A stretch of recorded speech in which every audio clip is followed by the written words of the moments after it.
Hola y bienvenidos a un nuevo vídeo. En el día de hoy vamos a hablar del nuevo Redmi K70 Pro, el nuevo terminal de gama alta que se ha presentado allí en China y del que ya conocemos todas las características. Vamos con la intro y comencemos a hablar de este nuevo terminal.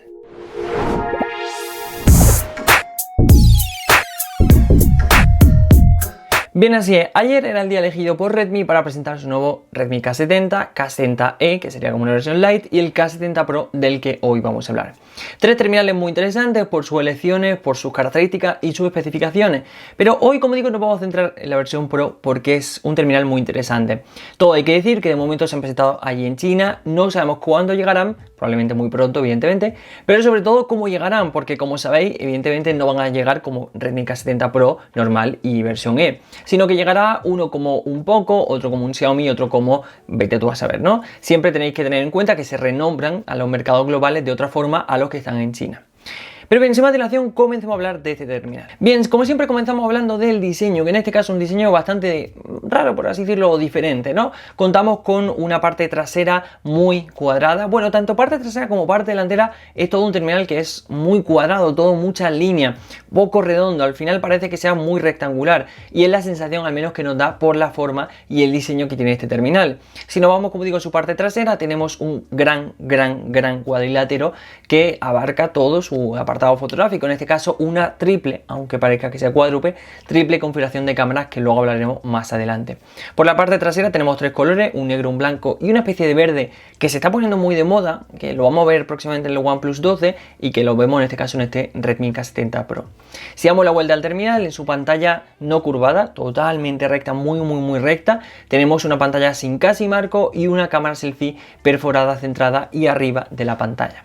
Bien, un diseño que, como siempre digo, es algo totalmente subjetivo, hay gente que le gusta, gente que no, ya depende de cada opinión, ¿no? Pero en este caso, ese es el diseño del Redmi K70 Pro. Bien, lo que no es subjetivo es su fecha técnica, y es que si comenzamos a hablar de su pantalla, contamos con un panel muy interesante. En este caso, se trata de un panel de tipo OLED de 6,67 pulgadas, resolución 2K y los típicos 120 Hz de tasa de refresco.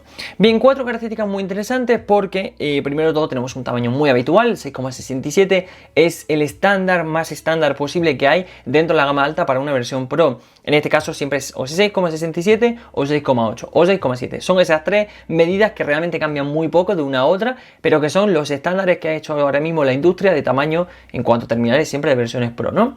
Un muy buen tamaño de pantalla, una pantalla de mucha calidad, en este caso hablamos de un panel OLED, que como sabemos siempre va a dar una nitidez y una calidad de pantalla excelente, más teniendo en cuenta que le sumamos una resolución 2K, que ahora mismo en terminales es la máxima resolución, con lo cual buena imagen con buena resolución es igual evidentemente a una calidad de pantalla excelente, sumada a sus 120 Hz, que todo ello, como digo, hace la pantalla.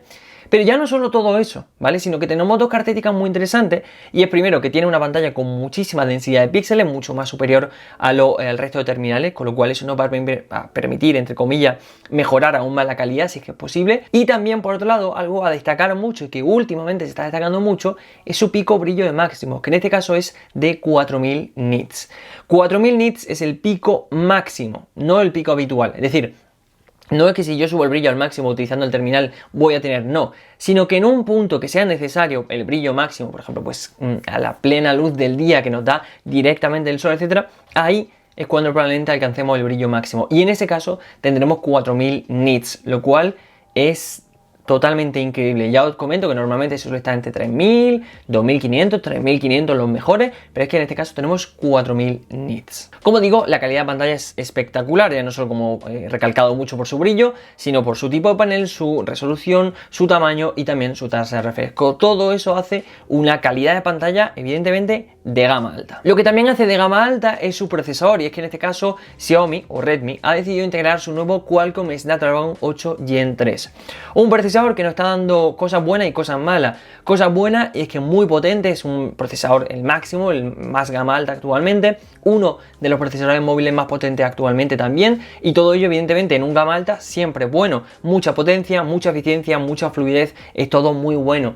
Tenemos la otra cara de la moneda, que es que últimamente en los terminales que ya han integrado este Snapdragon 8 Gen 3 está dando algunos problemas de sobrecalentamiento. No ha sido el caso de momento del Red Magic 9 Pro que hablábamos el otro día, pero sí que lo está haciendo de los otros Xiaomi y de otros terminales de otras marcas que también están dando algún que otro problema de sobrecalentamiento. Evidentemente esto siempre se puede solucionar y se va a solucionar de hecho, pero de momento ahí hay algún que otro problema. Pero todo eso no quita lo increíble que es este procesador, y es que nos ofrece unas características muy buenas y de muy gama alta. Ya no solo como tal el procesador, sino que dentro tenemos una gráfica que en este caso es la Adreno 750. También sumado todo ello nos consigue hacer un procesador muy bueno, con lo cual, como digo, tenemos lo bueno y lo malo. Nunca hay nada que vaya a ser totalmente bueno ni nada totalmente malo. Siempre va a tener sus mejores y sus peores. Ya no solo eso, sino que en cuanto a memoria RAM y almacenamiento interno tenemos una brutalidad. De memoria RAM tenemos 12, 16 y hasta 24 GB, que lo comentaba el otro día que es más que de sobra. Y en cuanto al almacenamiento interno tenemos pues 1256 como la versión mínima y hasta 1 TB como versión máxima de almacenamiento interno.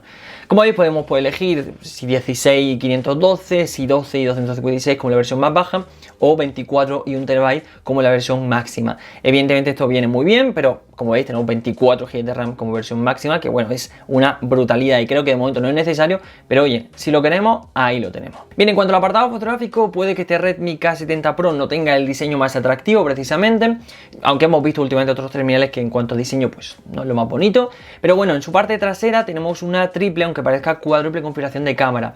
Está, bueno, configurada por un sensor de 50, un sensor ultra angular de 12 y un sensor tele de otros 50 megapíxeles. Ahora lo vamos a desglosar un poquito, pero bueno, que tengáis en cuenta que se trata de una triple, que mucha gente está empeñada, pero si os fijáis bien, ese cuarto sensor es realmente el flash que ha quedado muy bien integrado en ese apartado fotográfico. Bien, de sensor principal, en ese sensor de 50 megapíxeles han elegido un OmniVision. Es algo diferente a la elección que están haciendo últimamente la industria, pero es que últimamente estamos viendo que lo gama alta o gama media alta, OmniVision se está convirtiendo en una opción muy a tener en cuenta. Realmente, si nos damos cuenta y comparamos con otros terminales, Sony siempre ha sido como la elección, de hecho IMX890 o ya la serie 900 incluso, como el sensor principal casi en el 80% de las marcas.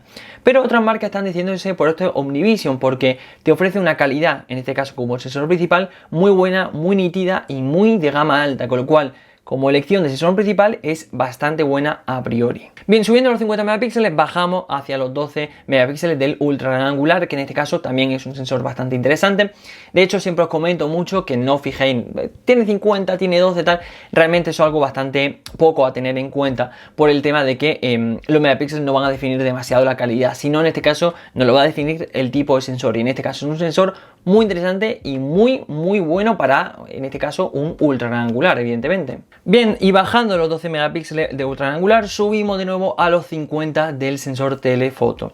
En este caso, como tercer sensor es muy interesante que también han elegido un OmniVision. Se ve que en este caso, en este terminal, el OmniVision lo que ha decidido reinar, entre comillas, este apartado fotográfico, ¿no? Y es que permite que tengamos dos sensores OmniVision de muy buena calidad como sensor principal y como sensor de telefoto, que todo ello hace que esa triple configuración realmente sea de gama alta. ¿Qué es lo que esperamos? Tenemos un Redmi K70 Pro del que estamos hablando, que es un gama alta por su precio, por sus características, etcétera. Y evidentemente esperamos que en el apartado fotográfico, que tan importante es hoy en día, tenga sensores que estén a la altura. Y en este caso se cumple. Bien, si damos la vuelta al terminal, en su cámara selfie, no lo quiero decir yo, pero en ese sensor de 16 megapíxeles lo encontramos de nuevo un sensor OmniVision. OmniVision por delante, OmniVision por detrás, ya veremos cómo funcionan. El hecho de que veamos estos nuevos sensores nos va a permitir fijar un poco un estándar de calidad que tienen los OmniVision, que siempre lo hemos visto en ultra gran angulares. Lo hemos visto en teleobjetivo, pero casi muy pocas ocasiones, diría yo, la verdad que echando memoria muy poca, lo hemos visto como sensores principales, o reinando, o principando, o como lo queráis llamar, liderando un apartado fotográfico como si lo vemos en este caso en este Redmi. Y eso veréis que tiene una muy buena calidad. Bien, si hablamos de Xiaomi barra Redmi, como queráis llamarlo, uno de los mejores apartados que siempre consigue, que siempre hace un 10 de 10, es su batería y carga rápida. En este caso no ha fallado. Contamos con una autonomía de 5000 mAh, una batería muy buena, más teniendo en cuenta que aunque se trate de un terminal que consume mucho porque es un gama alta, debemos recordar que tenemos un procesador, entre comillas, bastante eficiente, que ello nos va a permitir que la autonomía sea muy buena, es decir, que pues podamos alargar bastante la autonomía. Ya no solo esos 5000 mAh es la buena noticia, sino que si en sí no conseguimos alargar mucho la autonomía, tenemos una muy buena carga rápida de 120 vatios. Es el equilibrio perfecto. Una batería perfecta, 5000 mAh, realmente no necesitemos más, porque más probablemente aumente el tamaño, ni menos porque probablemente se nos quede algo corto. Ni carga rápida igual incluso menos no nos importaría, ¿no? No nos quejaríamos, pero tener 120 vatios es una carga rápida para unos tiempos de carga muy buenos y muy cortos, con lo cual un apartado de lo que yo diría más equilibrado de este terminal. Bien, hablando de los extras del terminal, pues tenemos Wi-Fi 7, tenemos Bluetooth 5.4, NFC, Android 14, etcétera. Como digo, un poco las características habituales de un terminal de hoy en día. Bien, en este caso este terminal se ha presentado, como he dicho al principio, allí en China, con lo cual precio, disponibilidad, todo eso lo tenemos de allí de China. No sabemos, como he dicho al principio, cuándo va a llegar. Llegará muy próximamente porque realmente Xiaomi o Redmi o Poco, da igual, este tipo de marca, no suele tardar mucho entre que lanzan sus terminales en China y llegan al mercado europeo. Sí que es verdad que hay otras marcas chinas que sí tardan más, pero en este caso ya os recomiendo, bueno, os lo comento y lo sabéis por otros lanzamientos, que si se ha presentado ahora a finales de noviembre, que no extrañe que a principios de enero lo tengamos ya de forma oficial aquí en el mercado europeo. Pero bien, os puedo dar un precio para que os orientéis, pero bueno, debéis de tener en cuenta que no se le suma tasa de impuestos a este precio, ¿no? En su versión más básica de 12 GB de RAM y 256 de almacenamiento interno, tiene un precio de 424 euros al cambio. Evidentemente, si le sumamos, como digo, esas tasas, esos impuestos, etcétera, podría incrementar bastante, podría llegar en torno a los 600 y algo euros, pero si llega a 600 y pico euros por un terminal de gama alta, con un procesador de gama alta, una pantalla increíble, un apartado fotográfico bastante interesante y un apartado de batería de carga rápida que, si no es de los más equilibrados, es uno de los mejores. Así que nada, hasta aquí el vídeo de hoy, espero que te haya gustado. No olvidéis seguirnos en redes sociales, pues tanto en Instagram, Twitter, Telegram, lo tenéis abajo en la descripción, y tampoco olvides suscribirte al canal, si te ha gustado el vídeo. Muchísimas gracias por verme y nos vemos en el